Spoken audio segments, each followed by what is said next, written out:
My dear students class 11 और बच्चों, हम आपके लिए एग्रीकल्चर बॉटनी का वीडियो लेके आए हैं। तो इससे पहले मैंने आपको फर्स्ट यूनिट में जड़ों के प्रकार, आकार और रूपांतर के बारे में बताया था। तो आज हम आपको पढ़ाएंगे जड़ों का रूपांतर, मॉडिफिकेशंस ऑफ रूट्स। तो हम देखते हैं कि जड़ों का जो रूपांतरण होता है, जड़ों का जो रूप बदल जाता है, वो कैसे बदलता है। तो सबसे पहले हम देखेंगे, लिखा है कि मूली की जड़। किसकी जड़ है? मूली की जड़, जिसे हम कहते हैं रूट ऑफ रेडिस।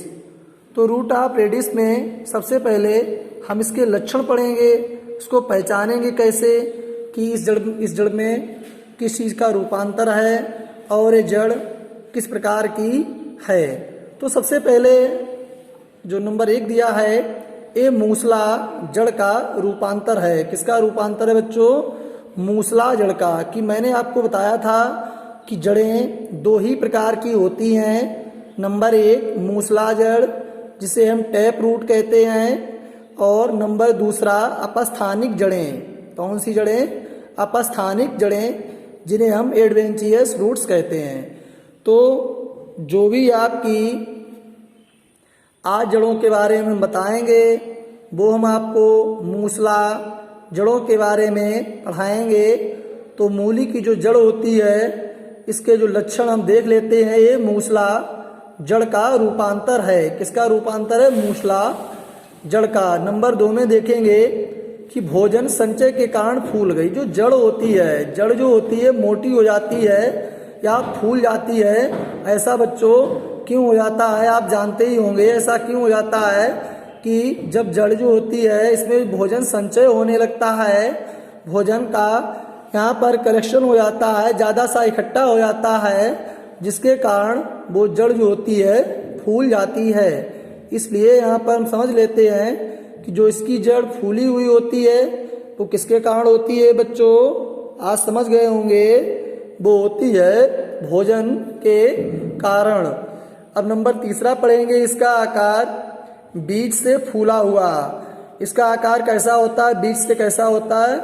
फूला हुआ होता है तथा ऊपर और नीचे बिल्कुल पतला होता है। तो हमें क्या पहचानना है? हमें कुछ नहीं देखना है, हमें मूली का विश्लेषण करना है।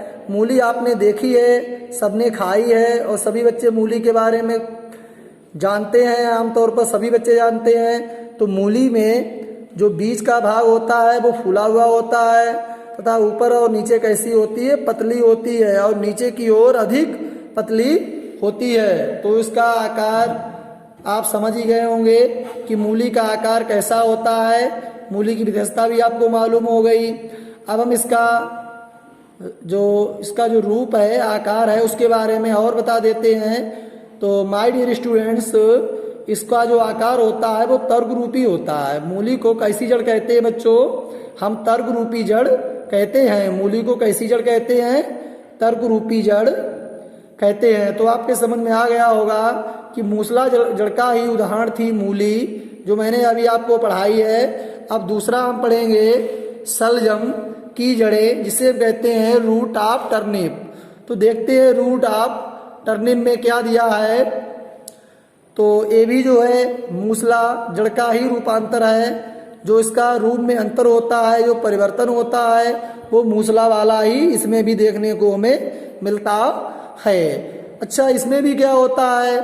इसकी जो जड़ें फूली हुई हैं, जो जड़ें मोटी हो गई हैं, तो उनका भी कारण यही है कि इसमें भोजन जो है अधिक मात्रा में कैसा हो गया है? संचय हो गया है। कैसा हो गया है भोजन? यहाँ पर संचय हो गया। भोजन संचय होने के कारण जड़ें जो है फूल गई। कैसे फूल गई हैं?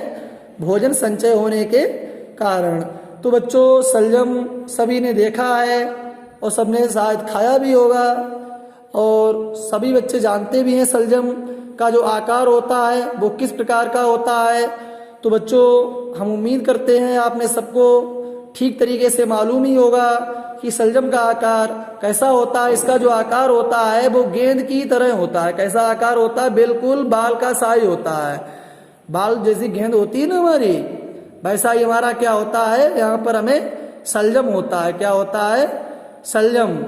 अब देखिए, जब इसका आकार गेंद की तरह होता है प्यारे बच्चों, इसका आकार हम घड़े की तरह भी मानते हैं। कैसा मानते हैं? घड़ा। घड़ा जानते हैं ना, जिसे गागर कहते हैं। तो जैसा आकार घड़े का होता है या गेंद का होता है तो उसे हम क्या बोलते हैं? शलजम। क्या कहते हैं? शलजम। तो इसका जो रूप होता है वो होता है कुंभी। कैसा रूप होता है बच्चों? कुंभी रूप होता है। सबसे ज्यादा हमें समझने की चीज यहाँ पर क्या मिली है कि इसका रूप जो होता है वो कुंभी रूप होता है। अब हम समझ गए होंगे कि इसका जो रूप होता है वो कैसा होता है? कुंभी होता है। इसलिए हम शलजम को कुंभी रूपी जड़ भी कहते हैं। तो जितनी भी जड़ें होती हैं जो फूली हुई होती हैं, मोटी होती हैं, तो आप जान ही गए होंगे किस लिए होती हैं। तो इनमें सब में क्या होता है कि भोजन का संचय होता रहता है, कलेक्शन ऑफ फूड। वहाँ पर क्या होता है? भोजन एकत्रित रहता है, इसलिए ये जड़ें फूल जाती हैं अर्थात मोटी हो जाती हैं। तो हम समझ गए। अब हम इसका तीसरा रूप और पढ़ते हैं, जिसका यहाँ पर दिया है कि गाजर की जड़। किसकी जड़ पढ़ेंगे आज हम? गाजर की जड़, जिसे बेटा हम कहते हैं रूट ऑफ कैरेट। अंग्रेजी भाषा में क्या कहते हैं? रूट ऑफ कैरेट बोलते हैं, और हिंदी में इसे हम गाजर कहते हैं। तो गाजर तो मोस्टली सभी बच्चों ने खाया ही होगा और सबको मालूम भी है। और गाजर का बच्चों रूप भी आपको मालूम होगा कि गाजर का जो आकार और प्रकार होता है वो किस प्रकार का होता है। तो हम देख लेते हैं सबसे पहले गाजर के जो लक्षण होते हैं वो लक्षण क्या है कि नंबर 1 कि ए भी मूसला जड़ का रूपांतर है। किसका मॉडिफिकेशन है यहाँ पर? मूसला जड़ का, जिसे हम टेप रूट कहते हैं। तो इसकी जो जड़ होती है वो मूसला जड़ का ही रूपांतर है। उसका ही एक उदाहरण हमें देखने को यहाँ पर मिला है। अब बेटा हम देखते हैं कि ये भोजन संचय के कारण फूल गई है। इसकी जो जड़ होती है, जो इसके रूट्स होते हैं, वो मोटे क्यों हो जाते हैं अभी मैंने बताया था। और कुल मिला के मैं फिर एक बार आपको बताना चाहूँगा कि जो इसकी जो जड़ें होती हैं, इनका जो मोटापा होता है, जिनमें वृद्धि हो जाती है या जो मोटी हो जाती हैं, उनका कारण एक ही है। उनका कारण एक ही है कि क्या है कि वो जड़ें सब आपस में फूल गई हैं। उनमें जो है सीधा भोजन जो है वहाँ पर एकत्रित हो गया है। इसलिए बेटा वो जड़ें कैसी हो गई हैं? फूल गई हैं। तो समझ ही गए होंगे कि जो भोजन संचय के कारण जड़ें कैसी हो जाती हैं? फूल जाती हैं। नेक्स्ट नंबर पढ़ेंगे। फिर क्या है कि ऊपर तो मोटी होती है तथा नीचे की ओर पतली होती है। अब आपने गाजर का विश्लेषण किया होगा, गाजर आपने खाई होगी, गाजर का आकार प्रकार भी आपने पढ़ा होगा और देखा भी होगा कि इसका जो ऊपर का आकार होता है वो कैसा होता है? थोड़ी मोटी होती है, और नीचे की ओर जाकर के गाजर कैसी हो जाती है बच्चों? पतली हो जाती है। तो हम उम्मीद करते हैं आपको समझ में आ गया होगा कि रूट ऑफ कैरेट में क्या क्या चीजें आती हैं। चलो एक बात और बता देते हैं, इसका जो आकार होता है, इसका शेप एंड साइज होता है वो किस प्रकार का होता है।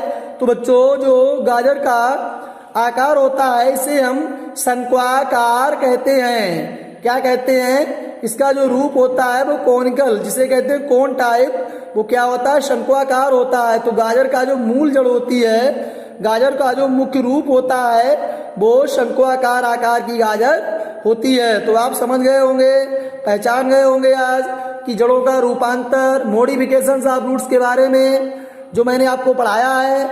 इनमें 3 प्रकार का विश्लेषण यहाँ हमें देखने को मिला है। मूली की जड़ का, उसके बाद शलजम की जड़ का और गाजर की जड़ का। अब इससे आगे का वीडियो हम आपको कल प्रदान करेंगे और आज का वीडियो जो है वो यहीं तक है।